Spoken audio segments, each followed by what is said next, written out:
ஒரு தடவை ஒரு வேலை விஷயமா பக்கத்து ஊருக்கு என் தம்பியை ஒருத்தர் சந்திக்க போயிட்டு வான்னு சொல்லி அவனும் சரி போகிறதுக்கு அவனோட நண்பனை பைக்கில் கூட கூட்டிகிட்டு போயிருக்கான். ஜாலியாக பேசிட்டு போகணும்னு நினச்சிருப்பான் போல இருக்குது. அதே பாதையில் இன்னொருத்தர் அவரோட பைக்கில் போய்கிட்டு இருந்திருக்காரு. அவருக்கு என்ன அவசரமோ தெரியல, கொஞ்சம் வேகமாக போயிருப்பாடு போல இருக்கு. இதை பார்த்ததும் தம்பியோட நண்பன், மாப்பிள்ளை என்னடா வண்டி உருட்டிக்கிட்டு இருக்கியா, அந்த பைக்கை முந்து மாப்பிள்ளை அப்படின்னு உசுப்பி விட்டு இருக்கான்.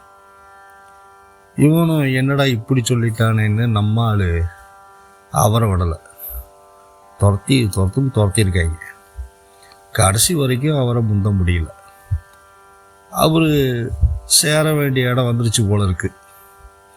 பைக்கை ஸ்லோ பண்ணி ஓரமாக நிப்பாட்டிட்டு அவர் வேலையை பார்க்க போயிட்டார்.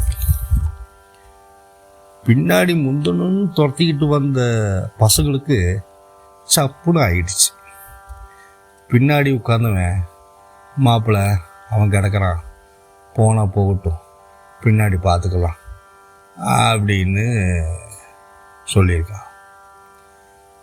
பின்னாடி திரும்பி பார்த்தா போக வேண்டிய ஊரை தாண்டி, இடத்த தாண்டி 2 ஊர் தாண்டி வந்திருக்கானுங்க. இதுலேருந்து என்ன தெரியுதுன்னா, நம்மளை சேர்ந்தவங்க, உறவுக்காங்க, நண்பர்கள் நம்மளை உசுப்பு வைத்து விட்டுட்டு நம்ம அடைய வேண்டிய இடத்த பக்கத்துலேயே வச்சுக்கிருப்போம்.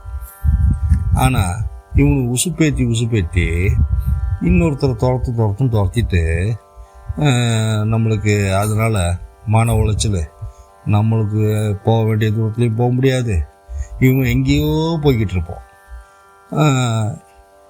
அதிகமாக நம்மளுக்கு பிபி, சுகரு, ப்ரெஷரு எல்லா நோயும் வந்துடும்.